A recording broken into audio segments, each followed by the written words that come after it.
আমাদের এই জমিটা আচ্ছা এই বছরের যে বৃষ্টি হলো মেলা চাপ, এই জমিতে এই লাউ লাগাইছে 1.5 মাস, গাছ 3 বেলা তলাইছে।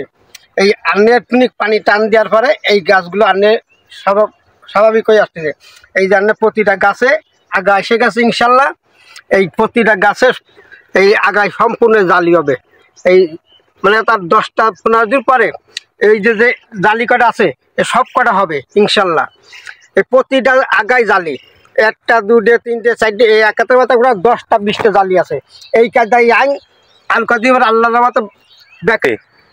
আসলে এই জমি যে চাষাবাদ করেন, এই জমিতে আরো অন্য কোনো ফসল ফলান না, শুধু এই লাউ? না, অন্য ফসল লাগালাম, প্রথম লাগালাম খিরে।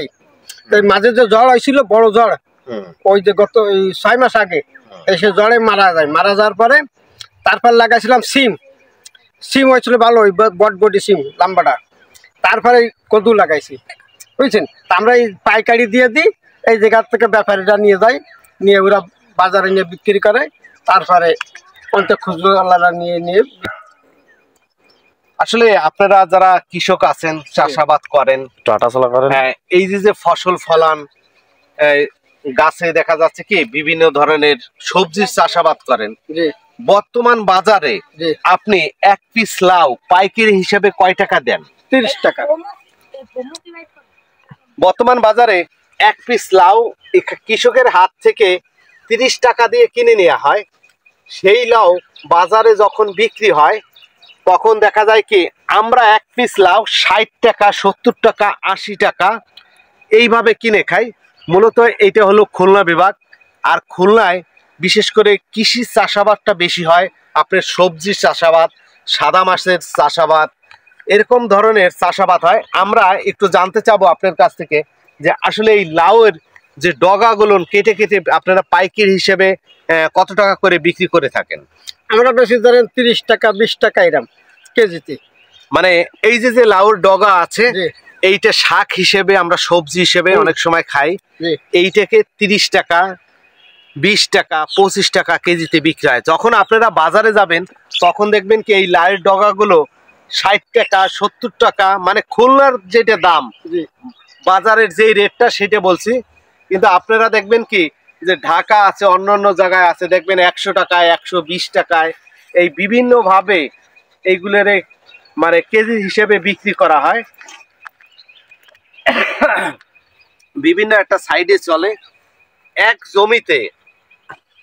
এই যে আমাদের অবস্থানটা দেখছেন, এই অবস্থানে এক একটা জমিতে প্রায় বছরে আমরা কয় ধরনের সবজির চাষাবাদ করতে পারি? আমরা 4টে করতে পারি।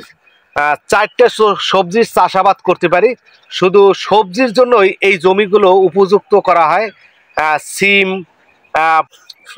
শসা, তারপরে আপনার লাউ, আরেকটা কি আপনার হলো। আসলে প্রিয় দর্শক, আমরা খুব ভোরে এসেছি। আসার পরে আমার এই পাশে দেখতে পাচ্ছেন যে লোকজন আছে, তারা এই লাউ কেনার উদ্দেশ্যেই, মানে কিছু খুচরা ব্যবসায়ী আছে যারা পাইকারি এখান থেকে কিনে নিয়ে বাজারে বিক্রি করে। আসলে এখানে দেখতে পাচ্ছেন এই যে আমার এক ভাই আছেন, তিনি এখান থেকে এক একটা মানে কৃষকের কাছ থেকে ইনারা এগুলো সংগ্রহ করেন, নিয়ে এগুলো বাজারে বিক্রি করেন। দেখা যাচ্ছে এদিক তার সংসারটাও চলে, প্লাস তার সংসারটাও চলে। এটা একটা কর্মসংস্থান ব্যবস্থার একটা মানে উদ্দীপনা। যাই হোক, আমি আমার ভাইয়ের কাছ থেকে জানতে চাবো, আপনি এখান থেকে যেই লাউগুলো সংগ্রহ করেন, এই লাউগুলো সংগ্রহ করে আপনি বাজারে 1 পিস লাউ কিরকম দামে বিক্রি করেন খুচরা? খুচরা আপনার 60 টাকা, 70 টাকা, কোনো সময় 80 টাকা, 100 টাকা, 90 টাকা এরকম।